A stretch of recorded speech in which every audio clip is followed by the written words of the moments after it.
पिता है या ये मेरा पुत्र है, इस अहंकार से शून्य होता है जीव। जीव जो अपने स्वरूप में होता है तो ये कोई अहंकार उसे नहीं रहता है। और समय में तो छोड़ दिए, जीव सो जाता है तो सब भूल जाता है। उस समय उसको कुछ भी याद नहीं रहता है कि मेरा पुत्र है, मेरा पिता है, मेरा यह है वह है। तो जब इसी शरीर में रहते हुए सोने पर वह संबंध भूल जाता है, तो शरीर छोड़ने के बाद वो भूल जाता है, इसमें कहना ही क्या है। शरीर छोड़ने के बाद किसी को भी याद नहीं रहती है कि मेरा कौन पिता था पहले, कौन माँ थी, कौन भाई था, कौन पुत्र था। हम लोगों में से किसी एक को भी याद है? और तो भाई आदि की बात छोड़ दीजिए, कहां पर थे, किस स्थान में जन्म लिए थे, नाम क्या था पहले, ये सब भी पता नहीं। लेकिन आखिर कहीं न कहीं तो रहे होंगे, किसी न किसी परिवार में रहे होंगे, पशु पक्षी में, चाहे मनुष्य में, देवता में, जहां भी रहे हों, किसी को याद नहीं है। तो इसी को हम निरहंग कृतः कहा जाए। जीव में वास्तव में भावना नहीं है कि ये हमारा पिता है, हमारा पुत्र है, हमारा संबंधी है, हमारा शत्रु है, यह भावना नहीं है। अच्छा, महाराज जी ने कहा कि अपने पिता के द्वारा दिए हुए भोग को भोगो, तुम राजा के पुत्र हो, फिर ऐसा भोग कहां मिलेगा? इसका उत्तर देता है, जावत जत्रोपलब्ध होता तावत स्वतः नित्य।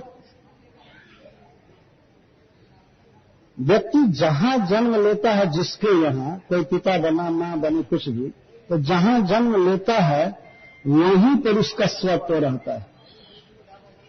कोई जरूरी तो है नहीं कि चित्रकेतु के घर में जो जन्म लिए हैं उन्हीं को खाने को मिल रहा है, पहनने को मिल रहा है, घर मिल रहा है, और बाकी दूसरे के जहां जो जन्म लिया उनको कुछ नहीं मिल रहा है। जहां जन्म लेता है व्यक्ति तो वहां उसका रहता ही है। तो मैं इस पिता के द्वारा दिए हुए भोग को क्यों भोगूं, तुम्हारे भोग को क्यों भोगूं? मैं जहां जन्म लूंगा वहां पर भोग मिलेगा ना। चाहे ईश्वर की ऐसी व्यवस्था है वास्तव में। कोई बच्चा किसी के यहाँ जन्म लेता है, गर्भ में आता है, मां के गोद में आता है, तो जहां जन्म लिया वहीं पर उसको दूध पहले पहल मिलने लगता है, मां के स्तनों का दूध पीने लगता है। ये भगवान की व्यवस्था। तो जहां जाऊंगा क्या वहां भोग नहीं मिलेगा? किस मरे हुए शरीर में लौट आऊं भोग भोगने के लिए? जिस शरीर को छोड़ दिया, इस पिता के भोग को भोगने के लिए मैं लौटूं, क्या जरूरत? जहां भी जीव जाता है किसी भी जोड़ी में, तो भगवान व्यवस्था किए हैं उसे कर्मानुसार खाने को मिलता है, पहनने को मिलता है। अरे मनुष्यों की बात छोड़ दीजिए, पशु पक्षी में जन्मे हुए लोग खा रहे हैं कि नहीं? और मनुष्य शरीर छोड़ते समय उनको कोई कहे कि ये देखो तुम दूसरे शरीर में जा रहे हो, क्या खाओगे? इसीलिए मनुष्य शरीर मत छोड़ो, इसी शरीर में रहो, जो खाने पीने को मिल रहा है इसी में मिल रहा है, आगे नहीं मिलेगा। लेकिन जीव कहीं भी जाए उसको भोजन मिलता है। पक्षियों को भी बिना काम धंधा किए मिल रहा है। हम लोग सवेरे जुहू में टहलने जाते हैं, देखते हैं कितने पक्षी आकर के सवेरे सवेरे कुछ न कुछ खाते हैं। कोई न कोई मछली, कुछ न कुछ, कोई दानी पुरुष रोटी भी फेंकते हैं, चने भी देते हैं और वो खा लेते। मनुष्य से पहले उनका नाश्ता होता है, सूर्योदय होते हैं। और मनुष्य तो चिंता में रहते हैं, 9-10 बजे जागेंगे, चाय पी लेंगे और 1 बजे फिर खाएंगे। तुमको तो खाने को ऐसे भी नहीं मिल रहा है। पशुओं को मिल रहा है, पक्षियों को मिल रहा है, जलचर जीवों को समुद्र में मिल रहा है। तो हम उसके बाद जहां जाएंगे वहां कोई बात बनेगा, कोई बनेगा, तो हमको तो भोजन मिलेगा ही, सब मिलेगा। तुम्हारे कृपा पर क्यों रहो? कभी कभी लोग ये सोचते हैं कि हाय रे हमारा स्वजन मर गया, कहाँ गया होगा, क्या खाता होगा, यहाँ था तो सुख से था। यह बहुत बड़ा ज्ञान है। लगता है पूरी दुनिया यही चला रहे हैं। और प्रकट तो ये देखा जाता है कि अपने परिवार में अगर 3-4 आदमी हैं, 5-6 आदमी हैं, तो बस उसी का भोजन चल रहा है। इस तरह से भी देखे तो लाखों करोड़ों परिवार हैं, तो सबका भोजन चल रहा है कि नहीं? उसमें हम कितना दे रहे हैं खाने के लिए? एक बार एक व्यक्ति बहस कर रहा था कि ये तुम लोग जो साधु बने हो, हम समझ रहे हैं, केवल खाने के लिए ये साधु बन गए। तो हम लोग कई भक्त थे, जी उब गया सुनते सुनते। तो मैंने कहा ठीक है, हम लोग खाने के लिए साधु हुए हैं, तुम्हारे घर से कई बार भोजन हम लोगों के लिए आया है, ये बताओ। अब तो बिल्कुल चुप हो गए। तुम्हारे घर से क्या हम लोग मंगाए हैं, कभी खिलाए हो? तुम्हारा नहीं खाए ना, खाने के लिए साधु हुए। इस तरह से बोलते हैं, खाने के लिए साधु हुए। साधु बनेगा तो उसी मतलब उसी दिन से भोजन बंद कर दे, क्या है जो बिचारी है। ये लोग ये सोचते हैं साधु बन गए तो अब रोज एकादशी व्रत ही करो और राम राम करो, अब खाने की जरूरत नहीं। पृथ्वी देवी तो साधुओं को खिलाना चाहती है, और जो लोग भक्त नहीं है उनको मार देने का उन्होंने उपाय किया था। तो पृथ्वी भगवान आए तो डांट डपट कर पृथ्वी को कहे कि पैदा दो, नहीं तो सब मर गए। तो इस तरह से व्यक्ति जहां भी जाता है उसके भोजन की व्यवस्था रहती है। मान लीजिए हमने अपना पशु बेच दिया, तो जो पशु को खरीदता है वो स्वयं ही सोचता है कि इसको कहाँ खिलाना है, कहाँ नाद बनाना है। नाद मतलब बैल का बर्तन, वो कहाँ कैसे खिलाना है पहले सोच लेता है। और वो बेचारा कृत पशु, खरीदा हुआ पशु, वो चिंता नहीं करता है कि कहाँ ले जा रहा है, खिलाएगा कि नहीं खिलाएगा, वो बेचारा नहीं सोचता। पर मनुष्य इतनी चिंता में रहता है, वहां जा रहे हैं तो खाने को मिलेगा कि नहीं, रहने को मिलेगा कि नहीं, क्या होगा। एक पशु भी चिंता नहीं करता है। जो खरीद करके ले जा रहा है वो चिंता करता है, लेकिन पशु बेचारा चिंता नहीं करता, कहाँ पानी पीऊंगा, कहाँ बैठूंगा, कहाँ कैसे। गले में रस्सी बंधी रहती पर फिर भी चिंता नहीं होती। और मनुष्य तो फ्री है, चिंता से जल रहा है। तब उसका पिता कहता ठीक है, तुम तो जहां जाओगे वहां तुमको मिलेगा खाने को, सब कुछ मिलेगा, ठीक है, लेकिन हमारी तो ममता है ना, तुम तो मेरे पुत्र हो, तो हमारा फर्ज बनता है कि तुमको पुत्र मान करके तुम्हारा पोषण करूं। तो वो कहता है देखो पिताजी, जावत जत्रो लभ तावत स्वतम सतत। कोई व्यक्ति किसी को पुत्र के रूप में प्राप्त किया है तो जब तक पुत्र शरीर में है तभी तक उसका स्वत्व रहता है। वो शरीर छोड़ करके फिर दूसरे शरीर में चला गया तो वहां पर पिता का कोई अधिकार नहीं होता है पुत्र पर। मरने के बाद भी आप पुत्र पुत्र मत कहिए। ये सोचना चाहिए कितना संबंध अनित्य है, क्षणभंगुर है। जब तक जी रहा है तब तक ठीक है, स्वत्व है, कह सकते हैं कि मेरा बेटा है, लेकिन उसके बाद कट जाता है, संबंध नहीं रहता। तो दोनों तरफ से है, चाहे पिता की दृष्टि से देखिए तो जब तक जीवन है तब तक संबंध रहता है, पुत्र की दृष्टि से देखें तो वो साफ कह रहा है कि आप क्यों मैं इसका राज्य भोगूं और इसका दिया हुआ भोग भोगूं। जहां जाऊंगा वहां भगवान सब व्यवस्था रखते हैं। पशुओं में हमने देखा है बेचारे जाते हैं कहीं भी चिंता नहीं करते हैं। मनुष्य तो 2 दिन के लिए भी जाता है तो बांध लेता है कुछ भोजन और साथ में पैसा उसके पहले ही फोन कर देता है कि हमको ये चाहिए, हमको वो चाहिए, हमको ऐसा चाहिए।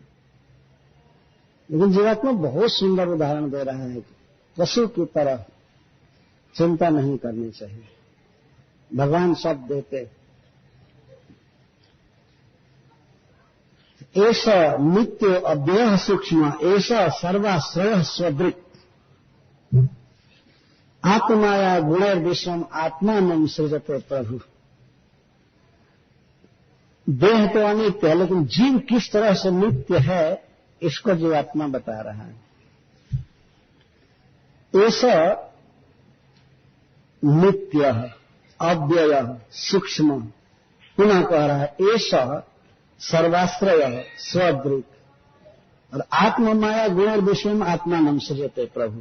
ऐसा कहते यह आत्मा जीव नित्य है।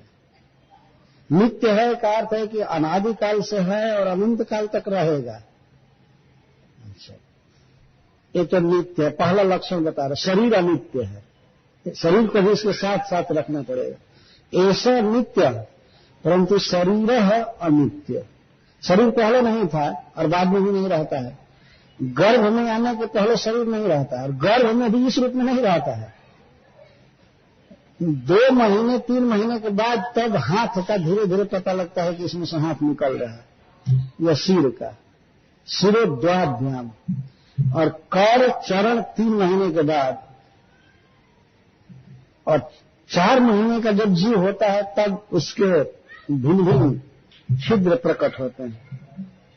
तो इंद्रियां वगैरह 5 महीने का होता है तब भूख लगती है। तो शरीर बनता है, यह नित्य नहीं है। बंदा धीरे धीरे धीरे धीरे जन्म लिया, जन्म लेकर के उसको खिलाया पिलाया गया, बढ़ा। उसके बाद कुछ काल के बाद अपक्षीयत क्षीण होने लगता है और क्षीण होने के बाद विनश्यत पूरा नष्ट हो गया। परंतु आत्मा नित्य है, ये कभी जन्मता नहीं है, कभी मरता नहीं है, कभी बुरा नहीं होता, कभी रोगी नहीं होता, कुछ नहीं, नित्य है।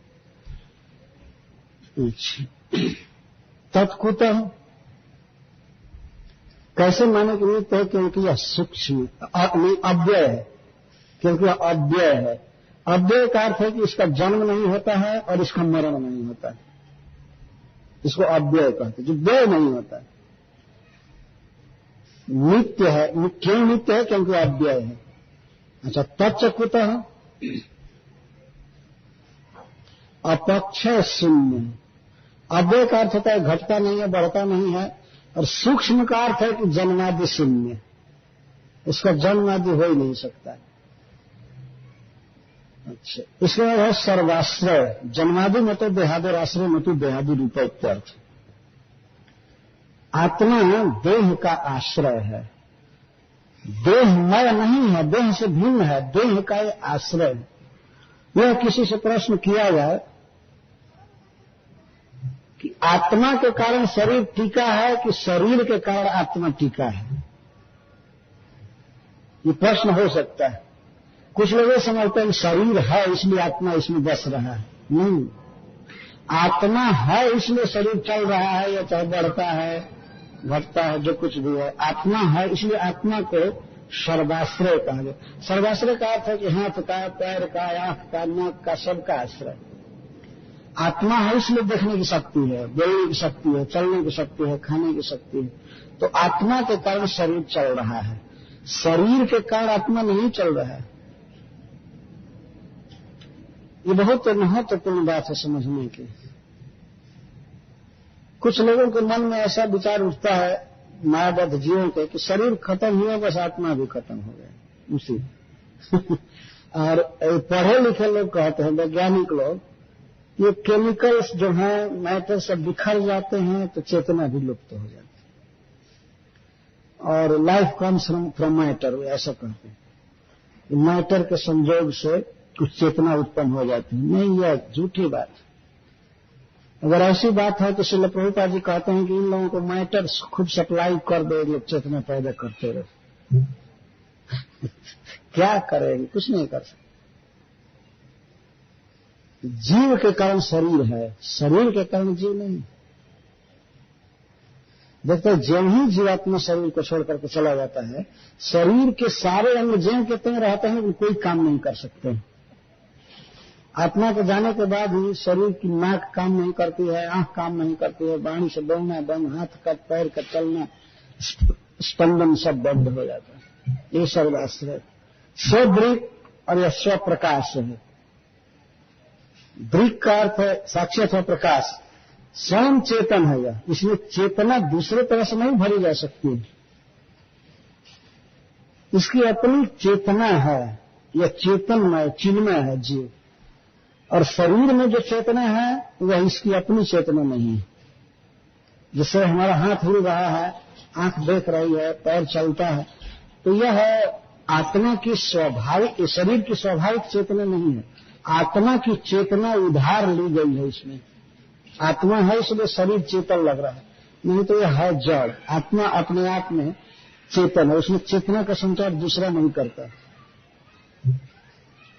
आत्माया गुण विश्वम आत्मा में सृजते प्रभु। तो यह अपने गुणों से अर्थात अपने कर्मों से देह की सृष्टि करता है या विश्व की सृष्टि करता है।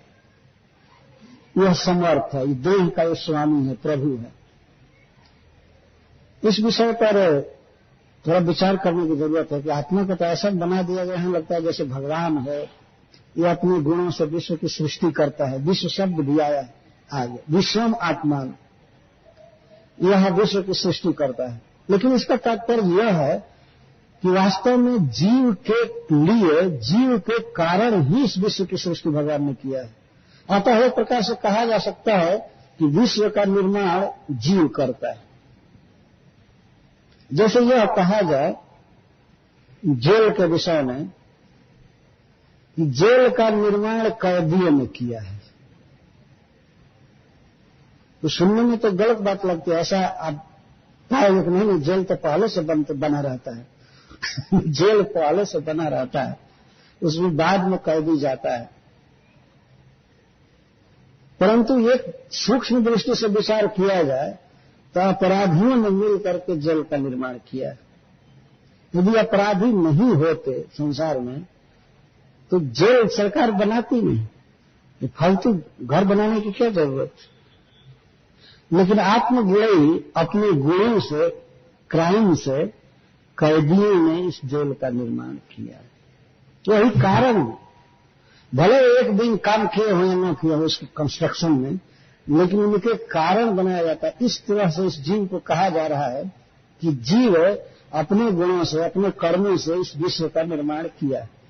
केवल देह का ही नहीं, देह तो अपने कर्मों से बनाता ही है, वास्तव में बनाती है माया, लेकिन जीव के कर्मों को देह करके बनाती है। और इसके द्वारा देह के अतिरिक्त जीव को भोगने के लिए वस्तु बनाई जाती है, खाने के लिए, पीने के लिए, पहनने के लिए, रहने के लिए, घर आदि बनाना, पत्थर बनाना, लकड़ी बनाना, सब।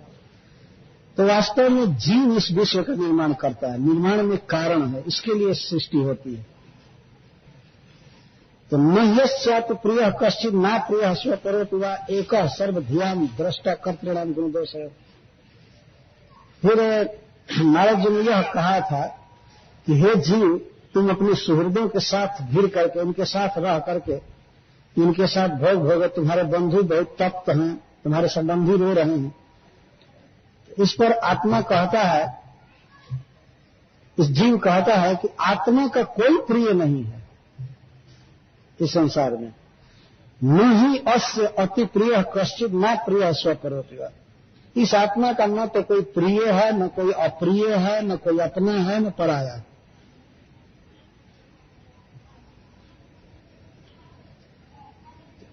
यह देखा जाता है कि जीव वास्तव में अपने स्वरूप में जब होता है, यह माया में भी रहता है, तो फिर भी इसकी जो भावना है किसी के प्रति कि यह मेरा प्रिय है या मेरा शत्रु है, वो सब समय नहीं रहती है, मिट जाती है, भूल जाता है। तो वास्तव में देखा जाए तो आत्मा का कोई अति प्रिय नहीं है, प्रिय नहीं है। प्रिय किसको कहते हैं?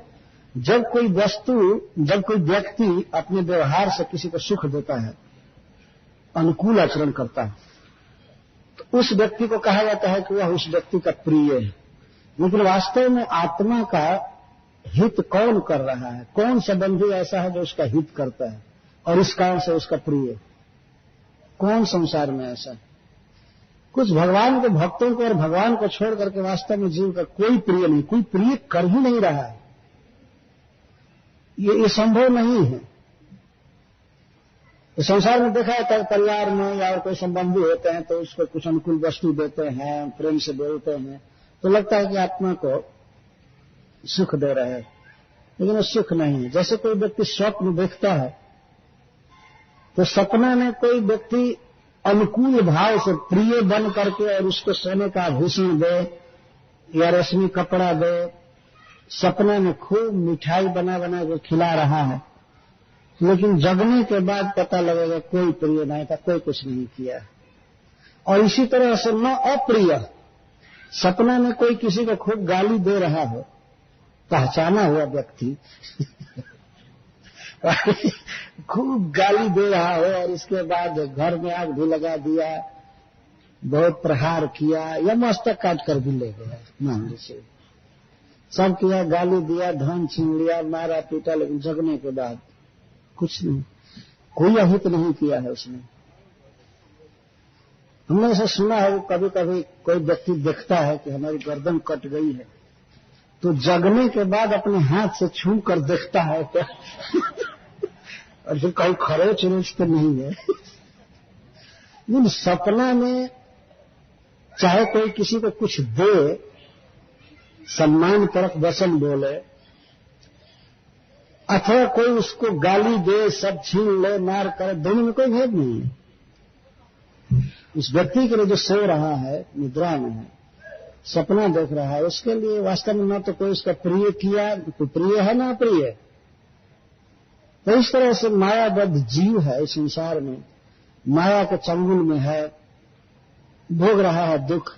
यहां पर क्या कोई उसको सुख देगा और क्या कोई अब अप्रिय करेगा? इससे ज्यादा अप्रिय क्या कर सकता है? जिसको माया ने देह दिया है दुख देने के लिए, और इससे ज्यादा अप्रिय कोई क्या करेगा? इसलिए आत्मा का वास्तव में कोई प्रिय नहीं है, कोई अप्रिय नहीं है, तो केवल मन में मान लेता है। और न सोह परह अतिवा, न तो उसका कोई स्वजन है न कोई परजन, कोई शत्रु है, कोई नहीं। सपना में यदि आदमी मान ले कि हमारा इतना समाज है, हमारी पत्नी है, हमारे इतने बच्चे हैं, और हमने अपने बच्चे का भी विवाह कर दिया, हमारे समधी हैं, हमारे ये हैं, जगने के बाद न तो बच्चा है, न पत्नी है, न संबंधी, न समधी, कुछ नहीं, खत्म हो। और इसी तरह से कोई पराया नहीं, केवल मन में धारणा बनी हुई है कि हमारा ऐसा है, हमारा ये है, हमारा हित कर रहा है, और दूसरे की चर्चा होती है, अरे उसकी बात मत करो, ये क्या है। इस तरह से जीव बंधा हुआ है संसार, क्या हित करेगा? रामचरितमानस में कहा गया कि हेतु रहित जग जुग उपकारी, तुम्हारा सेवक असुरारी। यदि बिना स्वार्थ के वास्तविक हित करने वाले कोई हैं तो आप और आपके सेवक। भगवान श्री राम से कहा जा रहा, केवल भगवान सबके सुहृद हैं और प्रिय, और भगवान के भक्त दूसरों का हित कर सकते, और कोई हित कर ही नहीं सकता है। आत्मा की जो स्थिति है इस संसार में, उसका सबसे बड़ा हित क्या है? हित यह है कि आत्मा चिन्मय है, स्पिरिचुअल है, उसको स्पिरिचुअल भगवान से संबंध कराया जाएगा तब वो सुखी हो सकता है, अन्यथा उसके सुखी होने का कोई प्रश्न नहीं है किसी भी उपाय से। ये आत्मा का स्वभाव है कि भगवान के संग होने से ही वो सुखी होगा। इसलिए भगवत संबंधी वस्तुओं का संपर्क देना, यही आत्मा का हित करना है। ये भगवान का नाम, रूप, गुण, लीला, प्रसाद, ये सब देना, यही आत्मा का हित है, अन्यथा उसका हित होगा नहीं। श्री प्रहलाद महाराज भागवत में कहते हैं कि हरि ही साक्षात भगवान शरीरनाम आत्मा झसाणाम तो यते लिप्सितम। भगवान हरि श्री कृष्ण जीवों के लिए वैसे आवश्यक हैं, वैसे प्रिय हैं, जैसे झसाणाम तोयम, जैसे मछलियों के लिए तोयम जलम, मछलियों के लिए जैसे जल आवश्यक और प्रिय है, वैसे जीवों के लिए भगवान कृष्ण। तो मछलियों को जल से अलग करके उसको अन्य किसी भी उपाय से सुखी नहीं किया जा सकता।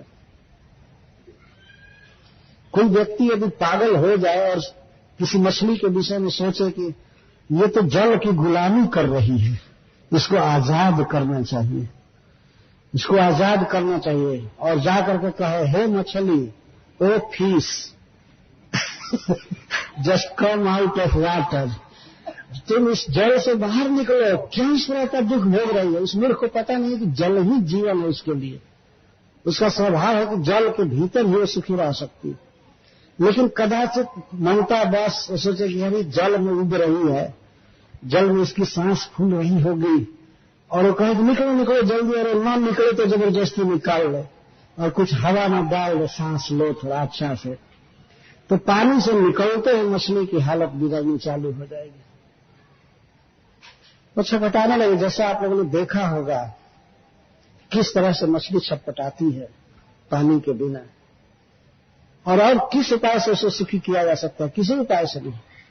कोई सोचे कि इसको अच्छा भोजन देना चाहिए, बासमती का चावल खिलाना चाहिए, एकदम ताजा, उसमें घी डाल करके और अच्छा से बेस्ट क्वालिटी का कोई भी पदार्थ, गुलाब जामुन खिलाया जाए, जरा मुख के पास करके तो देखिए, वो खा नहीं सकती मछली और उसकी दुर्दशा और बढ़ती जाती है। कोई ये सोचे कि इसको झूला झुलाना चाहिए तब ठीक होगी, कोई ये सोचे कि इसको सोने का भस्म खिलाना चाहिए, या कोई यह सोचे कि इसको सम्मान देना चाहिए, गीत सुनाना चाहिए अच्छा अच्छा। कोई भी उपाय कीजिए वो सुखी नहीं हो सकती है। या कोई ये सोचे कि दूध बहुत बढ़िया पदार्थ होता है, दूध में डाल दो, पानी में मर रही थी इसको दूध में डाल दो, तो दूध में डालते ही और मर जाएगी, क्योंकि उसका जीवन है पानी। इसी तरह हम लोगों का जीवन है कृष्ण के संग रहना, कृष्ण के संपर्क में रहना जीवन है। तो इनके बिना हम सुखी हो ही नहीं सकते, कभी ये संभव नहीं।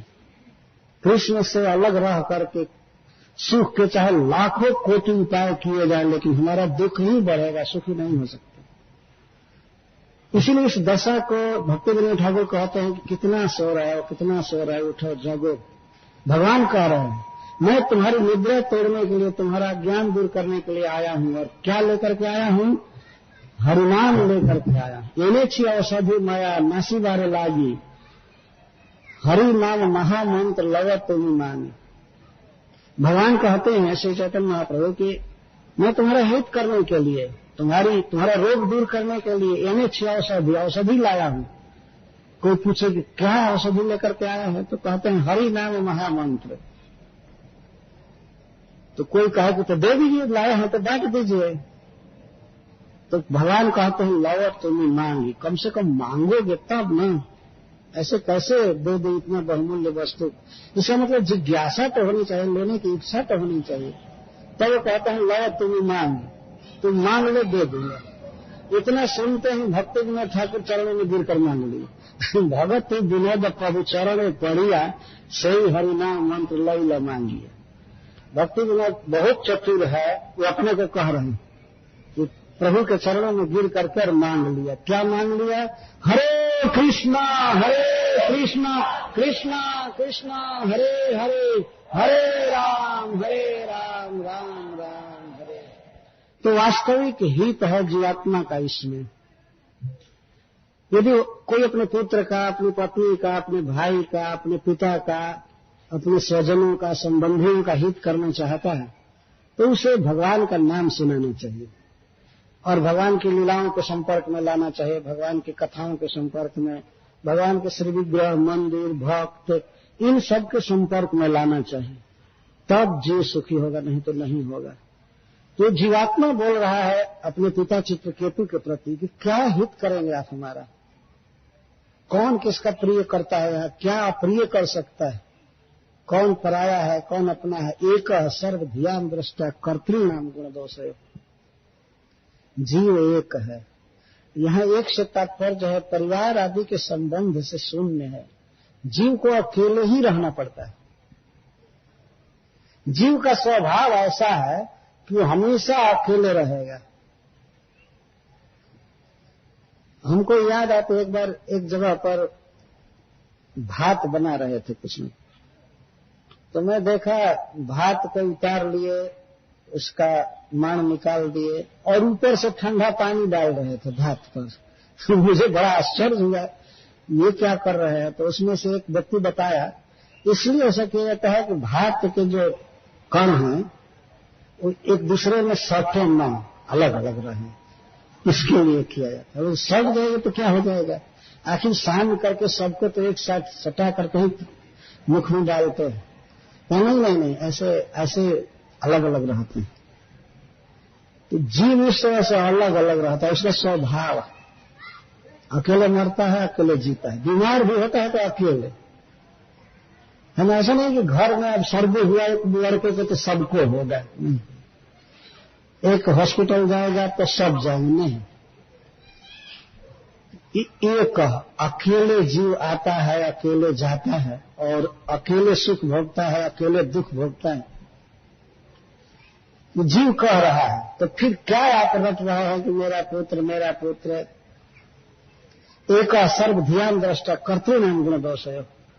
कर्तृनाम गुण दोष है। कर्तृनाम से तात्पर्य है संबंधी के गुण दोष से गुण दोष का दृष्टा है। गुण का अर्थ है सुख है देने वाले, और दोष का अर्थ दुख देने वाले। चाहे दुख देने वाला हो, सुख देने वाला हो, आत्मा वास्तव में तटस्थ होकर के देखता है, और दुख देने वाले से भी मुख मोड़ लेता है, सुख देने वाले से भी मोड़ लेता है। जिस समय जीव मरने लगता है उस समय तो जो दुश्मन थे उनको भी छोड़ता है, और जो अपने संबंधी होते उनको भी छोड़ता है, दोनों को छोड़ देता है। इसीलिए यहां कहा गया है कर्तृण गुण दोष है दृष्टा, साक्षी मात्र देखता है और फिर चला जाता है संसार से। और नारद जी ने ये कहा था कि भोगों को भोगो, इस पर कहते हैं कौन क्या फल भोगेगा। ना दत्ते आत्मा ही गुणम न दोषम न क्रियाकर्म। दूसरे का कर्म कोई जीव दूसरा नहीं भोगता है। आप कहते हैं कि पिता के भोगों को भोगो, पिता के भोग को हम क्या भोगेंगे? हम किए होंगे तब भोगेंगे कि उसका भोगेंगे? और वो पिता बेचारा सुन रहा है वो कितना मनोरथ करके धन इकट्ठा किया होगा कि हमारा बेटा ऐसे राजा बनेगा, खाएगा पिएगा। आत्मा गुणम न आदत्ते दोषम न आदत्ते न क्रिया फलम आदत्ते। आत्मा न तो दुख का भोगता है, सुख का भोगता है, न दुख का भोगता है, और न तो क्रिया फलम राज्यादि का भोगता है। उदासीनत्व हेतु उदासीन उदासीन परावर दृगीश्वर, क्योंकि यह परावर दृग कार्य और कारण का ज्ञाता है, जो देखता रहता है, न कि भोगता है। यह ईश्वर है, दृग ईश्वर। जीव को है ईश्वर कहा गया है। ईश्वर का अर्थ है देहादि परतंत्र शून्य। यह देह के भीतर बंधा हुआ नहीं है, देह को छोड़ करके चल देता है। या जब तक देह में है तो ये अपनी इच्छा के अनुसार देह को नचाता है। देह का मालिक है, देह के अंदर नहीं है, देह में बंधा नहीं है, देह छोड़ करके चला जाता है। एक बार कुछ लोग बैठे थे श्रील प्रभुपाद जी के पास, और श्रील प्रभुपाद जी यही बात कर रहे थे कि जीव कुछ महीने में स्वतंत्र है। तो एक व्यक्ति ने कहा क्या स्वतंत्र है जीव? यह तो सब तरह से अधीन है माया के या ईश्वर के, ये क्या स्वतंत्र है? तो श्रील प्रभुपाद जी कहे कि आप यहां बैठे हैं, आप आत्मा हैं, आप उठकर चल देंगे तो यहाँ के लोग क्या करेंगे? आप ही स्वतंत्र हैं कि नहीं? आपकी इच्छा की है तो आकर बैठे हैं, इच्छा करेंगे चले जाएंगे, इसमें दूसरा कोई क्या करता है? तो स्वतंत्र तो हुए नहीं, इससे हुआ कि आप स्वतंत्र।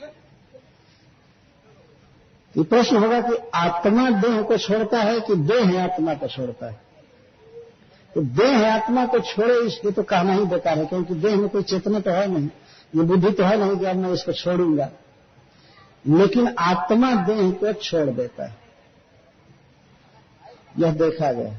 जो सिद्ध हैं वो लोग तो प्रकट अपने देह को छोड़कर वैकुंठ जाते हैं, लेकिन वैसे भी अगर देह पर पीटा जाए, मारा जाए तो आत्मा छोड़कर भाग जाता है देह। देखा गया है, देह की जब दुर्दशा होने लगती है तो आत्मा छोड़कर भाग जाता है, देह तो वहीं पड़ा रहता है। तो आत्मा को ईश्वर कहा गया है। इतना कह करके जीव अपनी ज्ञातियों को देखते देखते फिर चुप हो गया, और जैसे आंखें थी मरी हुई उलटा हुआ तारा वैसे फिर हो गया। तो ये सब प्रवचन सुने उसके स्वजन, सारी स्त्रियां, माताएं, सब ये तो विस्मिता मुमुचु शोकम छित्वात्मा श्रेय श्रृंखला, उनका शोक दूर हो गया और उनके भीतर जो अज्ञान था वो भी नष्ट हो गया। मन में जो स्नेह की श्रृंखला थी, इस संसार में यह अपना है या पराया है या सुख है या दुख है, सब खत्म हो गया। तो वो लोग निर्हित ज्ञात वो ज्ञातर देहम को त्वचिता क्रिया, तब बच्चे को उठा करके ले गए, कफन बनाए और जला निर्हरण किए। निर्हरण का दाह संस्कार आदि कर दिए जो उचित क्रिया थी मरने के बाद। और तत्त्यजुर दुष्त्यजन स्नेह, जो स्नेह त्यागना बहुत कठिन था उसको उन्होंने त्याग दिया। एक तो अंगरा जी का प्रवचन हुआ, नारद जी का हुआ और जीवात्मा का हुआ। तीन तीन प्रवचन के बाद क्यों नहीं अज्ञान चला जाएगा? त्रिवाचा बहुत प्रसिद्ध है, कहते लोग तीन वचन दो। तो तत्त्यजुर दुष्त्यजन स्नेह, दुस्तज स्नेह, दुस्तज स्नेह, स्नेह त्यागना बहुत कठिन है, लेकिन अब मारा हुआ बच्चा उपदेश करे और इतना प्रकट क्लियर, तो क्यों नहीं ज्ञान हो जाएगा? किसी साधु के प्रवचन से भला ज्ञान हो या न हो, कोई बच्चा प्रवचन करे और अभी मर करके आ करके कर रहा है तो ज्ञान हो ही जाएगा। एक बार जमराज जी बच्चा बन करके ज्ञान दे रहे थे राजा सुजग की पत्नियों को, ये 7वें स्कंध में कथा है। बच्चों की बात पर लोग बहुत ध्यान देते हैं, इसीलिए आजकल बाल व्यास, बाल वक्ता सब बढ़ रहे हैं। सुखदेव गोस्वामी लगभग बच्चा ही थे, 16 वर्ष के लगते हैं तो प्रवचन कर रहे थे, और सनत कुमार जी सब तो 5 वर्ष के बच्चे तो घूमते रहते। अच्छा, और सबका तो सुख दूर हो गया, और उन लोगों के विषय में कुछ बोलिए। 10 लाख है, 1 करोड़ जो बच्चे को विष दी थी, वो भी प्रवचन सुनी। उन लोगों ने भारी सभा में खुलम खुला स्वीकार किया कि ये हमारी गलती है।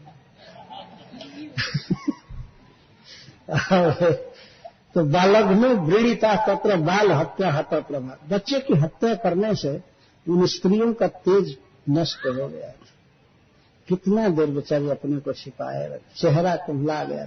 लेकिन बच्चे के प्रवचन को उन लोगों ने सुना, और महाराज चित्रकेतु जब बिल्कुल प्रसन्न हो गया ये बात सुनकर, उनका शोक दूर हो गया, तब उन लोगों ने खोला कि ये तो सब हम लोगों ने किया था, तो हम लोगों से बहुत बड़ी गलती हो गई। तो ब्राह्मणों ने व्रत कराया, बाल हत्या व्रतम चेरी ब्राह्मणों जब निरूपितम।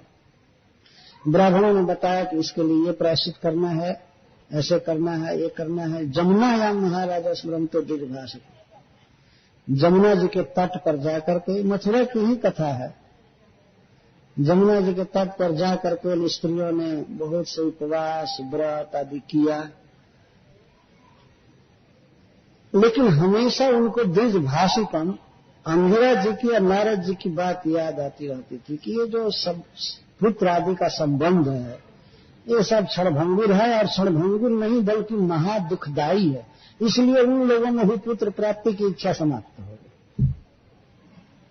उन सबों ने भी अब 1 करोड़ माला मंगाया और हरे कृष्णा कृष्णा कृष्णा हरे हरे राम राम राम।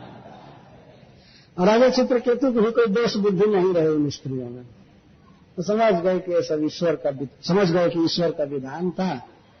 वो सभी भगवान का भक्त बनने लगे, जो भगवान की इच्छा होगी। अगर पुत्र देना चाहेंगे देंगे, नहीं देंगे भगवान का भजन करना चाहिए। तो स्मरणते द्विजभाषितम का ये तात्पर्य है कि ब्राह्मण के उपदेश उन्हें हमेशा याद आते रहते थे। इस संसार में भक्ति करनी चाहिए और सब संबंध अनित्य हैं और उसे कोई सुख नहीं।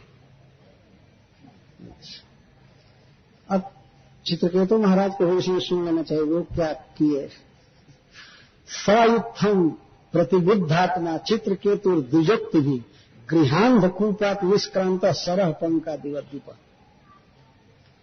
चित्रकेतु महाराज इस तरह से प्रतिबुद्धात्मा हो गए, उनके मन में ज्ञान का आलोक छा गए, साफ साफ दिखाई पड़ने लगा। पुत्र आदि की ममता तो सपना हो गई, खत्म हो गई पूरी, और बिल्कुल प्रसन्न हो गए।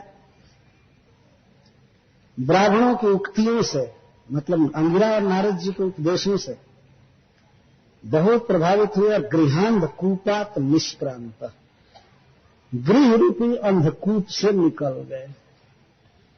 ये घर गृहस्थी एक अंधकूप है, अंधकार से भरा हुआ कुआं है।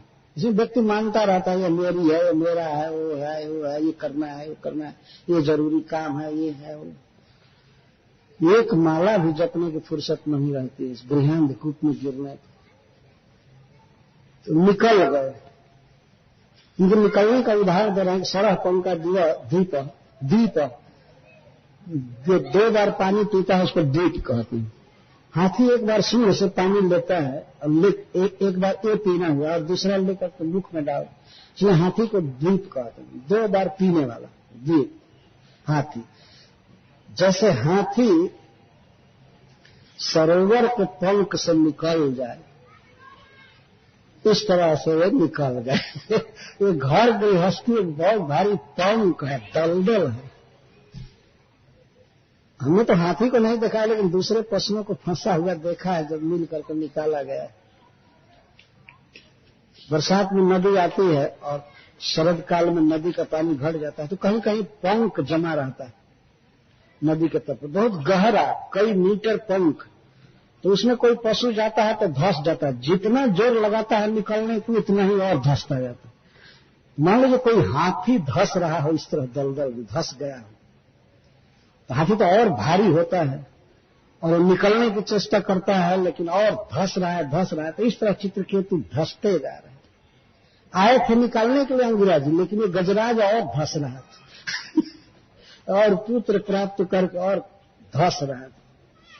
लेकिन फिर दो लोग आकर के निकाले, अंगिराज जी और नारद जी आकर के निकाल दिए। ऐसे ही हाथियों को निकालना चाहिए। ये घर गृहस्थी के दलदल में फंसे हुए हैं, भारी भारी गजराज फंसे और इनको निकालने का उपाय है भागवत की कथा।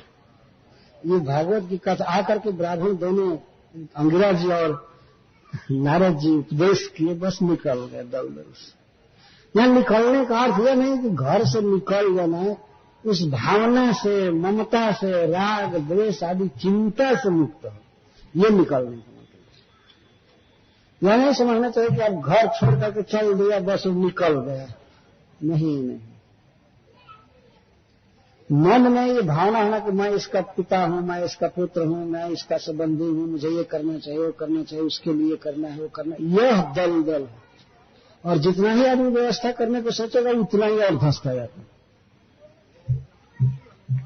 व्यवस्था करे, काम करे, लेकिन मन को फ्री रखे। परंतु मन फ्री होगा द्विजोक्ति भी, ब्राह्मणों की उक्तियों से, द्विज की उक्तियों से, उपदेशों से। इस तरह वो निकल गए।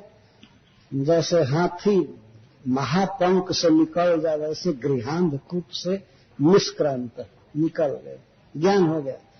ये गए फिर कालिंद्याम विधिवत स्नान किया, कालिंदी में गए जमुना जी में, विधिवत स्नान किए, कृतपूर्ण जल क्रिया और फिर जल क्रिया भी किए। पुत्र को जल देना था या और भी जो क्रिया की जाती है। मौन होकर के, बोलना छोड़ करके, आरा करके तब दोनों ब्रह्मपुत्रों की वंदना किए। अब नारद जी और अंगिराज जी को प्रणाम किए साष्टांग। इसके पहले तो खड़ा खड़ा भी हरे कृष्ण भी नहीं कहे थे इसके पहले तो रो रहे थे, अब प्रणाम किए।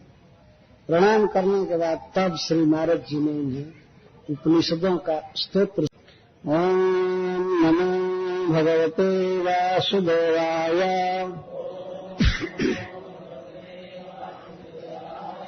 ओम नमो भगवते वासुदेवाय, ओम नमो भगवते वासुदेवाय।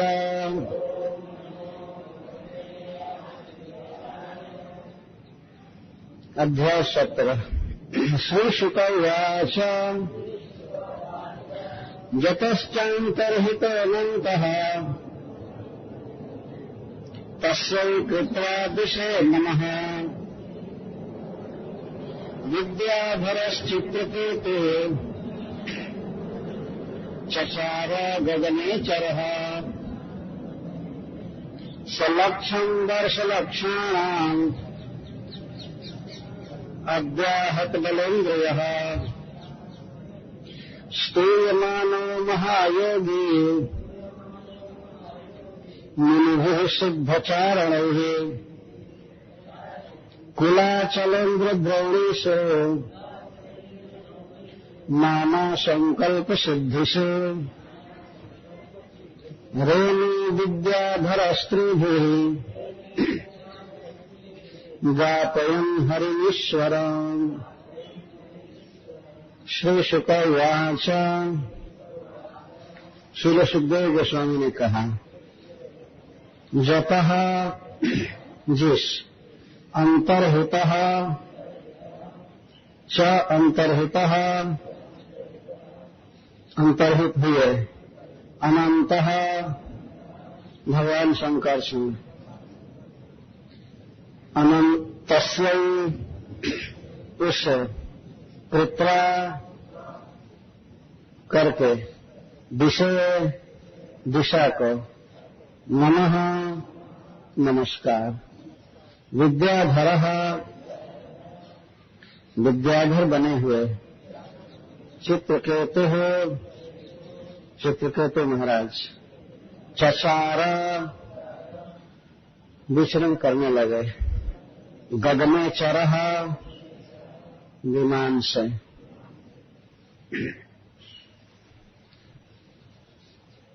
कल कथा चल रही थी कि चित्रकेतु महाराज अपने पुत्र के मुख से तत्वोपदेश सुने तथा श्री नारद जी और अंगराज के मुख से, तो उन्हें ज्ञान हो गया कि सत्य क्या है, और इस बात का भी उन्हें ज्ञान हो गया कि असत्य क्या है। यह प्राकृतिक जगत और प्राकृतिक जगत के जो संबंध हैं, जो वस्तुएं हैं, वास्तव में ये दुखद हैं, वास्तविक सुख की प्राप्ति नहीं करा सकते हैं। और सुख के लिए श्री नारद जी ने बताया कि भगवान का नाम जपना चाहिए। हरे कृष्णा कृष्णा कृष्णा हरे हरे, हरे राम राम राम हरे। और श्री नारद जी ने उन्हें स्तोत्र का ज्ञान देते हुए यह कहा कि यदि 7 दिन 7 रात आप इसका जप करेंगे तो आपको भगवान शंकरषण का साक्षात दर्शन मिलेगा। तो चित्रकेतु महाराज जमुना में स्नान करके आए और श्री नारद जी से वह मंत्र लिए। उस मंत्र का उन्होंने जप किया। यह वर्णन है कि 7 दिन कोई भी अन्न या फल नहीं खाए, केवल अभक्ष जल पीकर जप कर रहे थे। निराहार रह करके जब भगवान का नाम जपा जाता है तो उसमें सद्गुण बढ़ जाता है, उसको और लाभ देता है। लेकिन जो लोग बिना खाए नहीं जप कर सकते हैं तो उनके लिए अच्छा है कि खा करके जपे, लेकिन जप करना चाहिए जैसे भी। तो चित्रकेतु महाराज जल पीकर भजन किए, जप किए। तो 7वें दिन वे भगवान शंकरषण देव के पास पहुंच गए, अर्थात उन्हें दर्शन मिला भगवान शंकरषण देव का धाम के साथ, परिकरों के साथ। वे भगवान को प्रणाम किए। श्री सुखदेव गोस्वामी कहते हैं कि जब महाराज चित्रकेतु प्रणाम कर रहे थे भगवान शंकरषण को, तो उस समय भगवान शंकरषण के चरण कमल रखने की जो चौकी थी वह चित्रकेतु महाराज के आंसुओं से बिल्कुल भीग गई। इतने रोमांच और अश्रु वर्षण हो रहा था। भगवान जीवों के वास्तविक बंधु हैं, वास्तविक हितैषी हैं। बहुत काल के बाद भगवान का दर्शन मिला, इसलिए आनंद के विकार छा गए शरीर में। कपकपी होना, आंसू आना, वाणी का गदगद हो जाना, ये सब विकार, अष्टसात्विक विकार। जिस तरह माया के संपर्क में आने पर जीव में विकार होता है, माइक विकार, उसी तरह भगवान के संपर्क में आने पर जीव का स्वरूपगत कुछ विकास होता है, विकार होता है। उसे अष्ट सात्विक विकार कहते हैं। महाराज चित्रकेतु में यह था। वे भगवान की स्तुति की, बहुत लंबी स्तुति है। मैं इसीलिए उसको नहीं लिया कि बहुत थोड़े काल में उसको पूरा नहीं किया जा सकता। अपनी स्तुति में चित्रकेतु महाराज ने भगवान नाम की बहुत महिमा गाई है।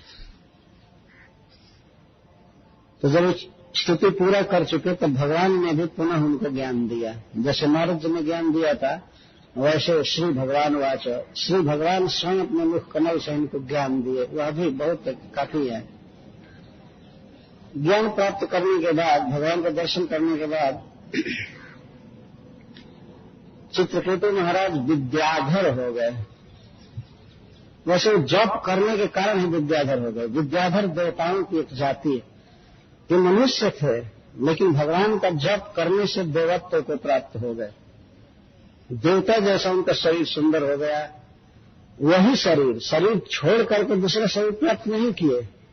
जैसे आप लोगों ने सुना है ध्रुव महाराज इसी शरीर से भगवान के धाम चले गए, चिन्मय शरीर से। तो चित्रकेतु महाराज भी विद्याधर हो गए। विद्याधर ही नहीं, विद्याधरों के अधिपति हो गए। एक ग्रुप है, जाति है देवताओं के, उसके वे नायक हो गए।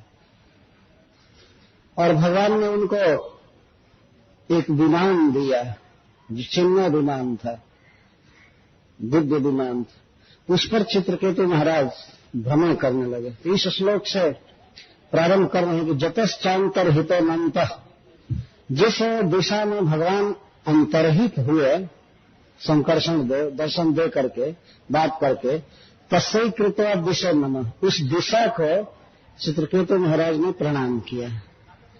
भगवान अंतर्हित हुए तो ऐसे जा रहे थे, जाते जाते अंतर्हित हो गए। जिस दिशा में वो छिप गए, अंतर्हित हुए, उस दिशा को प्रणाम किए। वैष्णवों में यह परंपरा है भगवान को प्रणाम करने की। जब पट खुलता है तब भी प्रणाम किया जाता है, और पट बंद होता है भगवान का तब भी प्रणाम किया जाता है। तो चित्रकेतु महाराज पट बंद होने पर प्रणाम किए, दंडवत प्रणाम किए उस दिशा को। और विद्याधर हो ही गए थे, उस विमान पर चढ़कर चचार पूरे ब्रह्मांड में घूमने लगे। क्या काम था इनका, आगे सुखदेव गोस्वामी बताते हैं। तो शरीर और इंद्रियों की शक्ति कैसी थी? सलक्षण वर्ष लक्षाणाम अव्याहत बलेन्द्रिय स्तूयमानो महायोगी मुनिभि सिद्धचारण। सलक्ष वर्ष लक्षाणाम, लाखों वर्ष तक बिल्कुल स्वस्थ रहे, शरीर में बल बना रहा, और इंद्रियों की पटुता ज्यों की त्यों रही। आंख खराब नहीं हुई, कान में कोई मशीन नहीं डालना पड़ा, पैर के लिए कोई छड़ी डंडे लेकर नहीं चलना पड़ा, इसकी शक्ति कम हो जाती, सहारा लेना पड़ता है मनुष्य। लेकिन ये सब लक्षम वर्ष लक्षाणाम, लाख से लाख का गुना करेंगे इस तरह से। अव्याहत बलेन्द्रिय, इनका शारीरिक बल और इनके इंद्रियों की क्षमता अव्याहत रही। स्त्री मानो महायोगी मुनि सिद्धचारण, इतने महान वैष्णव हुए, भगवान के परम भक्त, कि मुनि भी, मुनियों के द्वारा, सिद्धों के द्वारा और चारणों के द्वारा स्तूयमान, इनका यश गाया जाता था। 7 दिन भगवत भजन करके चित्रकेतु ने यह गति पाई। परंतु इसमें मुख्य है श्री नारद जी और अंगिरा जी की कृपा, उनका संग, उनके प्रवचन का प्रभाव। 7 दिन में यह गति मिलना बहुत ही अद्भुत बात है, लेकिन ये हुआ है। तो मुनियों के द्वारा उनकी स्तुति होती, मुनि भी स्तूयमान, सिद्ध स्तूयमान, चारण स्तूयमान। महायोगी, ये महायोगी थे। महायोगी का अर्थ है महाभक्त, महाभागवत। चित्रकेतु हो गए, वही चित्रकेतु जो पुत्र की ममता में इतना व्याकुल थे। पुत्र के बिना लगता था कि उन्हें संसार शून्य हो गया, वही अब भगवान के परम भक्त हो गए। और संसार के सबसे श्रेष्ठ लोग इनका यश गाते थे। स्तूय माना का यह अर्थ है कि इनके भक्ति की प्रशंसा वे लोग किया करते थे। धन्य है चित्रकेतु महाराज, भगवान में इस तरह का अनन्य राग, अनन्य ममता। यह स्तुति का विषय। किसी भक्त की स्तुति भक्ति के कारण की जाती है, उसके शारीरिक क्षमता या धन आदि के कारण उसकी स्तुति नहीं की जाती है, भक्ति के कारण प्रशंसित होता है। तो जहां मुनि, सिद्ध और चारण स्तुति कर रहे थे, वहां सहज समझा जा सकता है कितने बड़े भक्त थे, महायोगी थे। क्या करते थे ये, इनकी क्रियावली क्या रहती थी, इसका वर्णन करते हैं। कुलाचलेन्द्र द्रोणीषु नाना संकल्प सीधिषु रेमे विद्याधर स्त्रीभि दापयन हरिम ईश्वरम।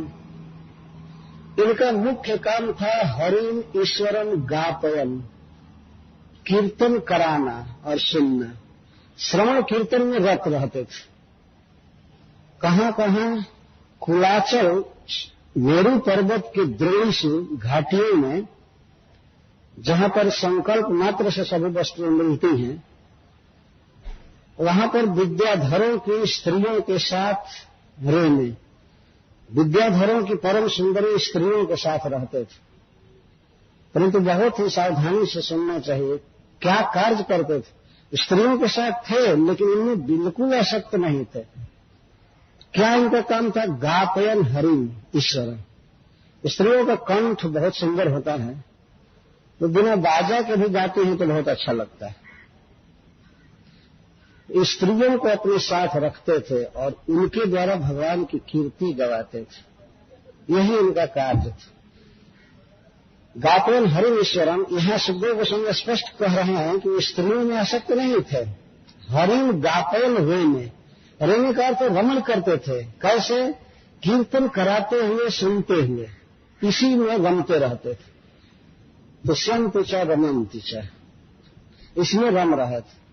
तो परम सुंदरी स्त्रियों में इनका चित्त एक क्षण के लिए भी आसक्त नहीं होता था।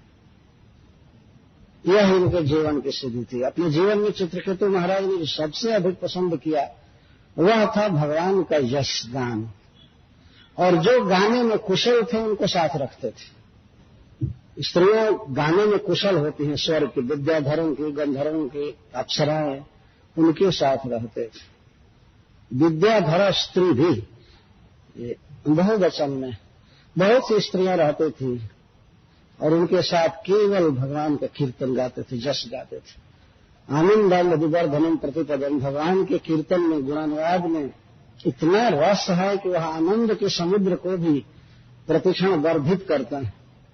इस आनंद में थे चित्रकेतु महाराज। वही व्यक्ति जो एक दिन मरे हुए जैसे लौट कर पृथ्वी पर रो रहा था, अब दूसरों को भी हरिम गापयन भगवत भजन में लगा रहा है, कीर्तन में, और अपने आप तो लगा ही हुआ है। एक प्रकार से उन स्त्रियों का बहुत बड़ा भाग्य था जो चित्रकेतु महाराज के साथ रह रही थी। उनको उन्होंने नियोजित किया था भगवान के कीर्तन में। एक बार की बात है, किस तरह से चित्रकेतु आसुरी जोनी में चले गए, इतने बड़े भक्त, उस कथा को कह रहे हैं। एक दास विमानेन विष्णु दत्तेन भास्वता गिरिशं बद्रशे गच्छन् परितं सिद्धचारणैः। एक दिन की बात है, चित्रकेतु महाराज विमान से जा रहे थे, कहीं और जगह जाना था, तो बीच में कैलाश पड़ गया है। कैलाश पर्वत, जहां वैष्णव के गुरु श्री भूतेश्वर जी भगवान शिव रहते हैं। इच्छा तो हुई कि भगवान का दर्शन कर लें, शिव जी का दर्शन कर लें। सबसे बड़े भक्त हैं, सबसे बड़े वैष्णव हैं, कौन नहीं उनका दर्शन करेगा। स्त्रियों के साथ ये थे, जा रहे थे। किस विमान से? विष्णु दत्तेन विमानेन, विष्णु दत्त विमान से।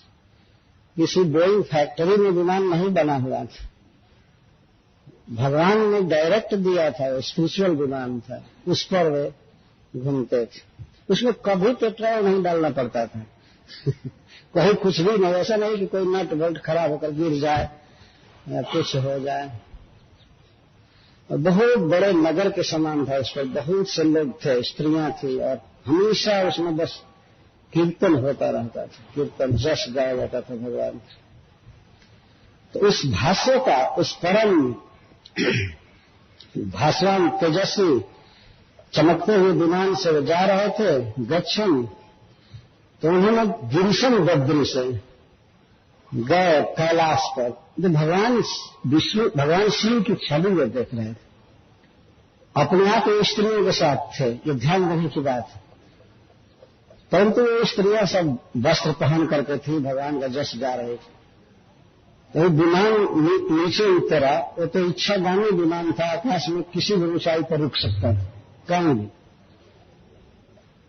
तो रोक के देखे, वहां पर ऋषि मुनि सब बैठे हुए थे, एक से एक सनत कुमार, नारद जी, ये सब आकर के भगवान शिव से उपदेश ग्रहण करते हैं, भगवान की बातें सुनते हैं। ये सब बैठे हुए थे। तो चित्रकेतु महाराज देखे भगवान शिव की महिमा कितनी महान है, और काम को इन्होंने पूरा पूरा जीत लिया है। कामदेव को जीतने की बात क्या है? भगवान शिव ने कामदेव को जलाकर राख कर दिया। उनमें काम विकार क्या हो सकता है। और वे कथा कह रहे थे, सभा में बैठे थे, हजारों हजार ऋषि मुनि थे। वहां चित्रकेतु महाराज ने देखा आलिंगाम की कृतम देवी बाहुना मुनि संसदी। मुनि संसदी, मुनियों के संसद में, सभा में भगवान शिव देवी पार्वती को आलिंग अंकीकृता, आलिंगन करके गोद में बैठा लिए थे बाएं भाग, और प्रवचन कर रहे थे। और वहां एक से एक ब्रह्मचारी, त्यागी, परिव्राजक सब बैठे हुए थे।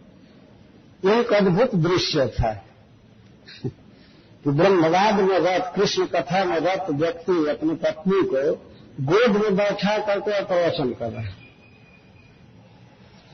इस बात से चित्रकेतु महाराज बहुत प्रसन्न हुए भगवान शिव की महिमा से कि देखो, इनके अंग में बैठी हुई परम सुंदरी पार्वती है, लेकिन इनमें कोई विकार नहीं हो पाता। यह इनकी भगवत्ता है। संसार में तो ऐसे मनुष्य उनको स्मरण मात्र से विकार हो जाता है। और ये जांघ में बैठाए थे पत्नी को, उनकी कृपा, बल्कि गोद में सटा करके बैठाए थे। प्रवचन चालू था, प्रश्नोत्तर चालू था, दिव्य विषय में, स्पिरिचुअल मैटर सब हो रहा है। क्योंकि मुनि संसदी, मुनियों का समाज जुटा हुआ था, उसमें बैठे थे। इसको देख करके चित्रकेतु महाराज हंसे। ओ, ये तमाशा देखो। स्वयं भी स्त्रियों के साथ थे, लेकिन वो हंसने लगे, देखो ये क्या तमाशा। ऐसे महिमा गा रहे थे। भगवान शिव इस बात को समझ गए और सभा का और सब लोग समझ गए। मित्र मित्र में विरोध चलता है, ये वैष्णव में भी ऐसा होता है। चित्रकेतु भी उसी ऊंचाई के महापुरुष भक्त हैं, जहां वहां और मुनि लोग बैठे थे, ये लोग थे। तो उवाच दिव्य श्रीवत्या जहां स्वच्छ वदंती कही, हंसे। और देवी सुन रहे थे, गिरजा जी सुन रहे थे, और गिरजा जी को सुनाते सुनाते और सब ऋषि मुनि सुन रहे थे, भगवान शिव सुन रहे थे। तो हंसने लगे तो सबका टेंशन हो जाए, क्या बात भाई, असमय में क्यों हंस रहा है। यहां अकस्मात कोई आकर के सभासद के ओर देखकर हंसने लगे। तो या तो सबको हंसी आएगी अथवा क्रोध आएगा कि ये क्या कर रहा है। वो हंसने लगे और उसके बाद उच्च जहाज वो बहुत जोर से हंसने लगे और उसके बाद उवाच बोलने लगे। चित्रकेतु उवाच ऐसा लोक गुरु साक्षात धर्मी वक्ता शरीरिणाम आस्ते मुख्य सभायां गई मिथुनी भूय भागया। देखो देखो, ये लोक गुरु हैं, शिव जी को कह रहे हैं, ये लोक गुरु हैं, लोगों के अर्थात संसार में सबके, ऋषि मुनियों के सबके ये परम गुरु हैं। ऐसा लोक गुरु साक्षात धर्मी वक्ता शरीर, और यही धर्म का उपदेश करते रहते हैं, अभी भी कर रहे हैं। ये आसन पर बैठकर धर्म का उपदेश कर रहे हैं। देखो ऐसा लोग गुरु साक्षात धर्मी वक्ता शरीर ने आस्ते मुख्य सभाया गई मिथुनी भूय भाग्य। ये धर्म का उपदेश कर रहे हैं, समस्त जीवों में सबसे श्रेष्ठ हैं और लोक गुरु हैं। लेकिन भार्या को, अपनी पत्नी को गोद में बैठा कर बैठे हैं सभा में। देखो इनकी दशा देखो। भगवान शिव तो बहुत गंभीर है, वो समझ रहे थे। यह कोई आक्षेप नहीं था चित्रकेतु महाराज का, यह विरोध था वास्तव में। ये सभा में बैठे हैं, एकांत में नहीं मिल सकते थे अपनी स्त्री से। ये तो कोई आज का आदमी भी, प्राकृत व्यक्ति भी ऐसे नहीं कर सकता। एकांत में अपने घर में अपने बेड पर अपनी पत्नी को गोद में रख लो, ठीक है, लेकिन सभा में ऐसे गोद में बैठा ले तो ये बहुत असमंजस की बात हो रही थी। परंतु भगवान भगवान है, उनकी यह लीला है। और श्री पार्वती जी भी इस बात को पसंद करती हैं कि ठीक है, सभा हो चाहे कोई हो, मुनि हो या कोई हो, मैं अपने पति के गोद में बैठूंगी। और वो भी भगवान शिव की महिमा समझती है। तो कहते हैं कि इतने बड़े हो करके और भारजा के साथ एक साथ बैठे हैं उसको गोद में लेकर के। आहा, स्वरूप देखो, जटाधर, ये जटाधर है। जटा बढ़ाने का मतलब यही है ना कि इनको स्त्री आदि से कोई मतलब नहीं है। जटाधर है, कभी कंघी किए, न तेल लगाए, न सैलून में गए, कभी कुछ किए नहीं। इसका मतलब कि ये पूर्ण वैरागी है, जटाधर है, तीव्र तपा और तीव्र तपस्या करते हैं। यह प्रसिद्ध बात है संसार में। ब्रह्मचारियों में सबसे श्रेष्ठ है, देखो इनकी दशा। ब्रह्मवादी सभापति, और जितने भी लोग वेद का उपदेश करते हैं, भगवान की बातें करते हैं, उनमें सबसे श्रेष्ठ है शिव जी। पर ऐसा हो करके भी अंकीकृत स्त्रियों कैसे गत ही प्राकृत गत हरी, ये इस तरह से सभा में बैठे हुए हैं। अंकीकृत्य, अरे बगल में बैठा करके प्रवचन करते तब भी चलता, ये अंक में लेकर के बैठे हुए हैं। गत हरि प्राकृत गत, ऐसे बैठा है जैसे कोई निर्लज्ज सांसारिक व्यक्ति बैठता है।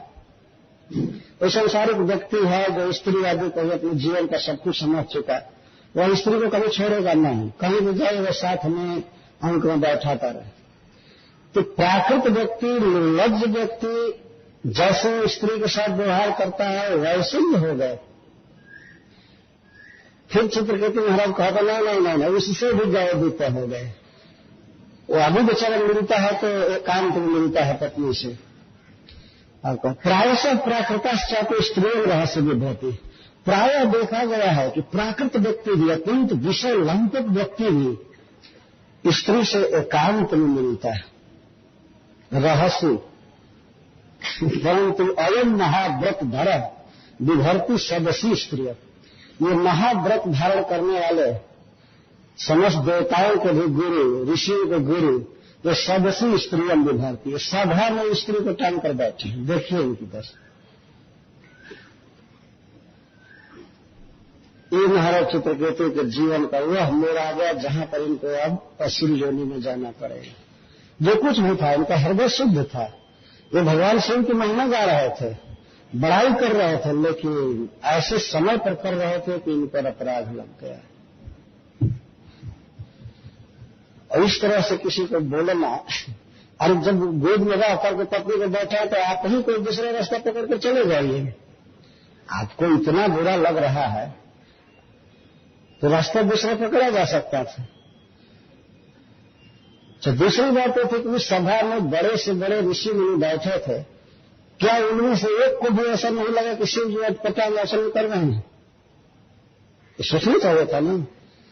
आज तक कोई शिव जी पर आक्षेप नहीं किया, तो ये चित्रकेतु अब अपने अधिकार से बाहर जा रहे थे। ये नहीं समझे कि हाँ और बड़े बड़े ऋषि हैं, वे क्यों नहीं बोलते हैं शिव जी को, क्या बात है? ये सोचना चाहिए थे, वो सोचे नहीं, विरोध करने लगे भरी सभा में। तो भगवान तो गंभीर है। सुखदेव जी कहते हैं कि भगवान अपनी तच्छुत्व प्रहास्या गाध धीरत, हे महाराज परीक्षित, भगवान तो अगाध बुद्धि के हैं। भगवान शंकर इनकी बुद्धि की कोई माप नहीं कर सकता। वो तो तत्काल समझ गए चित्रकेतु के भाव को, और इनका विनोदी स्वभाव है, विनोद भाव को कह रहे हैं। तो भगवान शिव प्रहास्य, वे हास्य सुन करके, इतनी बड़ी आलोचना, इतनी बड़ा क्रिटिसाइज सुन करके भगवान शिव को कोई दुख नहीं लगा, वे हंस रहे थे। हंसे, लेकिन तुरंत भगवान शिव ने पार्वती की ओर देखा तो फिर चुप हो गए।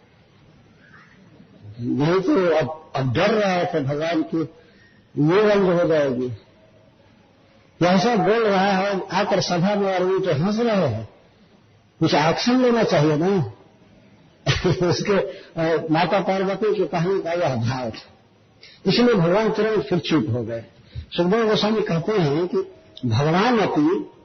भगवान भी, शिव जी भी, जो सर्वसमर्थ है, क्रोध काम आदि को जिन्होंने जीत लिया है, भगवान में जिनका मन सदा रहता है, उनको भगवान कहा गया, वो समर्थ हैं। वास्तव में इस संसार में और कुछ भी सह लेना आसान है, लेकिन अपमान सहना आसान नहीं। अपमान से व्यक्ति क्षुभित हो जाता है, वो भी सभा में यदि उसका अपमान किया जाए। तो भगवान तो भगवान है, यहाँ से उनकी अगाध बुद्धि है। तो तीसरी बधी व सदस्य फिर हंस करके चुप हो गए उस सभा में। तो प्रश्न होगा, और सभा में बैठे हुए और लोग भी तदनुव्रता, सब व्यास तदनुव्रता। भगवान शिव चुपचाप हो गए, तो ये लोग भी चुपचाप हो गए, कोई कुछ कहा नहीं। तो किसी वैष्णव की निंदा कोई सुन रहा हो, अन्य वैष्णव का कर्तव्य है कि निंदक वैष्णव को जवाब दे, या कोई वैष्णव की निंदा कर रहा है तो उसको रोके, अपनी शक्ति रहते हो। लेकिन क्या इस सभा में लोग इस बात को नहीं समझ पाए कि वैष्णव निंदा की जा रही है, और सबसे बड़े वैष्णव की निंदा हो रही है, शिव जी की निंदा। लेकिन वे लोग भी समझते थे कि यह निंदा नहीं है, यह चित्रकेतु महाराज का एक विनोद है। भगवान शिव की महिमा को प्रकारांतर से व्यक्त किए थे, सभा के लोग जानते थे, इसीलिए किसी ने विरोध नहीं किया। और सब लोग भगवान शिव का रुख देख रहे थे। भगवान शिव बिल्कुल शांत थे, हंस रहे थे, अतः वे लोग भी शांत रह गए, चुप हो गए। तो भगवान हैं, लेकिन माता पार्वती जी अब गर्म हो गई। ये भगवान की ही प्रेरणा थी हृदय में, पार्वती जी को सहन नहीं हुआ। इति अतद वीर्ज विविषि ब्रवाणे बह्व शोभनम रुषाह देवी धृष्ट और निर्जितात्माभिमानी ने। देवी ने तुरंत विचार किया, यह मूर्ख भगवान शिव की महिमा को नहीं जानता है। कोई स्त्री उनकी गोद में बैठे, चाहे मस्तक पर रहे, चाहे कहीं भी, उनके भीतर कोई काम विकार संभव है ही नहीं। जैसे सूर्यमंडल में बर्फ या अंधकार संभव नहीं है, उस तरह भगवान शिव में काम विकार संभव नहीं। वो ईश्वर हैं, उनके आचरण की आलोचना नहीं की जा सकती है। तो माता पार्वती सोच रही थी मन में कि अतद वीर्ज विविषि, यह शिव जी के वीर्ज को, प्रभाव को नहीं जानता है, और इसलिए बहुत बहुत अशोभन बात बोल रहा है। यह धृष्ट है, यह ढीठ है, और उसको बहुत बड़ा अभिमान हो गया है कि मैं इंद्रिय जयी हूं, जितेंद्रिय। यह उपहास कर रहा है शिव जी का कि शिव जी जितेंद्रिय नहीं है, वो इंद्रिय पर वश है, वे काम के वश में है। इसीलिए तो स्त्री को गोद में बैठा कर प्रवचन कर रहे हैं। अरे कम से कम प्रवचन के समय में तो दूर रख देना चाहिए था। लेकिन पार्वती जी मन में ये विचार कर रही कि यह शिव जी को कामी बता रहा है, अपने को जितेंद्रिय होने का इसको भाव है, अभिमान में है, निर्जितात्माभिमान में। ये मन में सोच रहे थे, अतः इसको दंड देना चाहिए, इसको दंड बहुत जरूरी है। सभा में सब लोग चुप थे, पति जी भी चुप थे, लेकिन श्रीमती जी अब एक्शन लेना चालू कर दी, क्योंकि उनको तो बहुत दुख लगा। स्त्रियों में लज्जा होती है, वो शिव जी को बोले तो शिव जी को दुख नहीं लगा, माता पार्वती जी को बहुत दुख लग गया। तो वो बोलने लगी, पूछे भी नहीं शिव जी से कि इसको कुछ डांटा जाए, क्या किया जाए, सीधा बोलना चालू कर दिया। वो जानती थी कि जो बोलेंगे तो उसको शिव जी भी नहीं रोक पाएंगे, उनकी क्या हिम्मत है, चाहे दूसरा क्या बोल सकता है। तो बोलने लगी, पार्वती याच अयम की मधुना लोके शास्ता दंड धर प्रभु अस्मद विधान दुष्टानाम निर्लज्जानाम च विप्रकृत। हम लोग तो निर्लज्ज हैं, लज्जा नहीं आ रही है सभा में कि हम लोग सट कर बैठे, निर्लज्ज, हम लोग दुष्ट हैं, हम लोगों में दोष आ गया है, दूषित हो गया है, गंदा हो गया। तो हमारे जैसे निर्लज्ज और अशुद्ध लोगों को दंड देने के लिए यही नियुक्त किया गया है क्या? यही न्यायाधीश बना है कि कोई गलती करे तो उसको दंड देगा? क्या यही समर्थ है या यही दंड देने के लिए आया है, योग्य है? अयम की मधुना लोग के शास्त्र दंड धरह प्रभु। मान लीजिए हम लोग गलत कर रहे हैं, अपराध कर रहा है, हम लोग नीच व्यक्ति हैं, निर्लज्ज हैं, तो क्या हम जैसे लोगों को यही दंड देने वाला है? यही शास्त्र है, यही शासक है, यही शिक्षा देगा? चित्रकेतु महाराज के कहने का एक प्रकार से बाह्य आशय तो हो रहा था नहीं कि ये लोग गलत कर रहे हैं, निर्लज्ज हैं, सभा में लाज करनी चाहिए, लेकिन लाज भी खो बैठे हैं, बेशरम हो गए हैं। माता पार्वती स्वयं इस बात को कहती, ठीक है, यदि मान लिया जाए कि हम लोग बेशर्म हैं, निर्लज्ज हैं और एकदम नीच है, गिर गए हैं, तो हमारे जैसे लोगों को यही दंड देने वाला है क्या? फिर शब्द से प्रश्न कर रहे हैं। और यही हम लोगों को सिद्ध करेगा, हमारा हित करने के लिए है। विप्रकृत का यह अर्थ है। विश्वनाथ चक्रवर्ती ठाकुर कहते हैं कि विशेषण प्रकर्षण कृत, जो विशेष रूप से दंड दे करके शासन करके हमको सिद्ध करे, तो यही है क्या? अब तो शिव जी को सिद्ध करने वाला यही जन्म है ना। लगता है कि शिव जी के पास आज तक कोई बड़ा व्यक्ति आया ही नहीं। यदि आया होता तो उनको डांटा होता ना, जैसे ये डांट रहा है, क्योंकि शिव जी का जो आचरण है आज का तो है नहीं। ये तो अनादिकाल से है, जब से भगवान शिव है तब से पार्वती जी हैं, और पता नहीं कितने लाखों लाख ऋषि मुनि आए और गए, परंतु भगवान शिव की जो रहने की स्टाइल है उसमें बदलाव हुआ नहीं।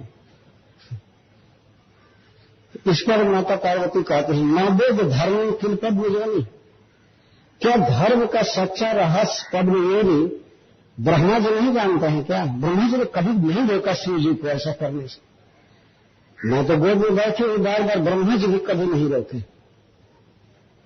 पद्म योनि, पद्म से भगवान के नाभि कमल से उत्पन्न, कमल से जिनका जन्म हुआ है, जो सबके पिता हैं, पितामह कहे जाते हैं, उन्होंने कभी भी शिव जी पर कोई आक्षेप नहीं किया। तो नवेद धर्म किल पद्म योनि, लगता है ब्रह्मा जी धर्म का रहस्य नहीं जानते हैं, और न ब्रह्मपुत्र, और न तो उनके पुत्र जानते हैं। ब्रह्मा जी का और मरीचि अभी पुत्र है, वो भी धर्म का रहस्य नहीं जानते हैं। अंगिरा, फूला, क्रतु अभी कोई नहीं जानते हैं, न भृगु नारदाद्या, और उनके पुत्र भृगु और नारद आदि भी कुछ नहीं जानते हैं, क्योंकि वो तो रोज ही आकर के कथा सुनते हैं, फिर भी शिव जी को कुछ नहीं कहे। नारद जी तो आते ही रहते हैं। लगता है नारद जी को धर्म का कोई ज्ञान नहीं है, भृगु जी को ज्ञान नहीं है, 9 कुमार, चारों कुमारों को कोई धर्म का ज्ञान नहीं है, भगवान कपिल देव को ज्ञान नहीं है, मणि महाराज को नहीं है, क्योंकि योनि निषेधम अतिवर्तनम धर्म, तो अतिवर्तन शास्त्र का उल्लंघन करने वाले शिव को कभी वो दंड दिए नहीं, कुछ कहे नहीं। तो इससे तो अब यही सिद्ध होता है ना कि ब्रह्मा जी धर्म का रहस्य नहीं जानते हैं, नारद जी, भृगु जी, अंगिरा जी, अथवा सनत कुमार, कपिल भगवान और मणि महाराज, कोई भी शिव जी को आज तक ऐसा नहीं कहा कि ये क्यों कर रहे हैं। इसका अर्थ है वे लोग धर्म का रहस्य नहीं जानते हैं। और यही अब धर्म को देखने वाला आ गया है, यही देख रहा है कौन गलत करेगा, कर रहा है तो उसको दंड देने के लिए तैयार हुए। नवेद धर्म किल पद्म योनि, ये व्यंग है माता पार्वती का। सब लोग बेवकूफ थे, कोई ठीक नहीं किया शिव जी को, और यह धर्मज्ञ आ करके अब शिव जी की मरम्मत कर रहा है, अब ये ठीक करने को तोड़ा हुआ। ऐसा मनोभय पदार्थ जुग्म जगत गुरु मंगल मंगलम स्वयं यह छत्र बंधु करो सूर्य प्रशास्त धृष्टस्पद दंड। माता पार्वती कह रही यह दंड दे रहा है शिव जी को, जिनके चरण कमलों की आराधना ये सब करते हैं, ये सब ब्रह्मा आदि। तो ब्रह्मा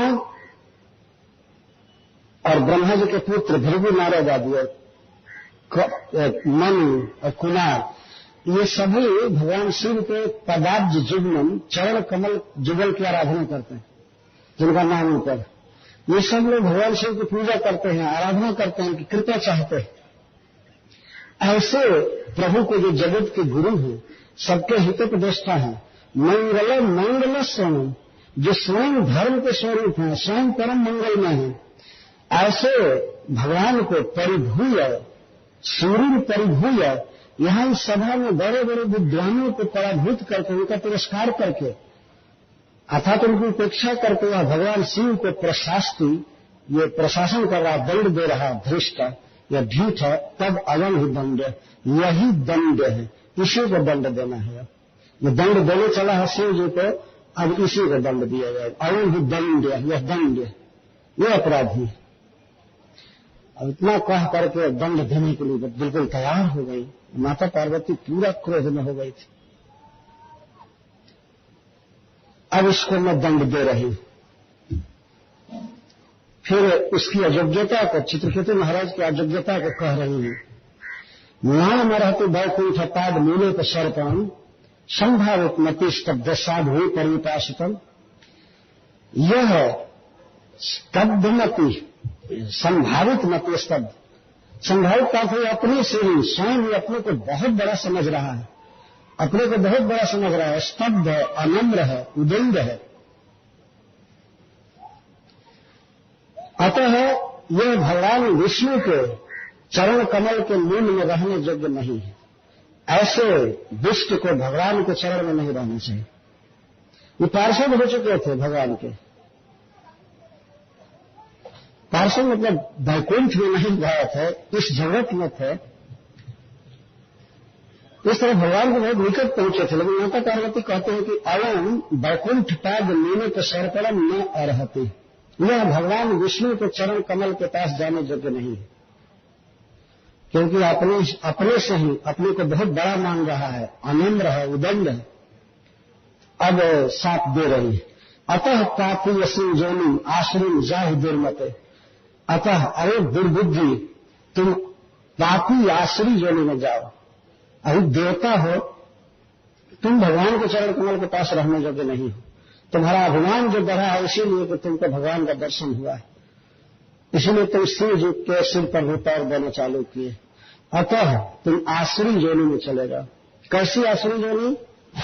पापी ऐसी, जिस शरीर से केवल पाप ही किया जाता है, बुरे कर्म किए जाते हैं, उस आश्री जोनी में जाओ। जथे है भूय महता न करता पुत्र के विषय, जिससे कि फिर तुम किसी महान पुरुष का इस तरह से अपराध न कर सको। जाओ।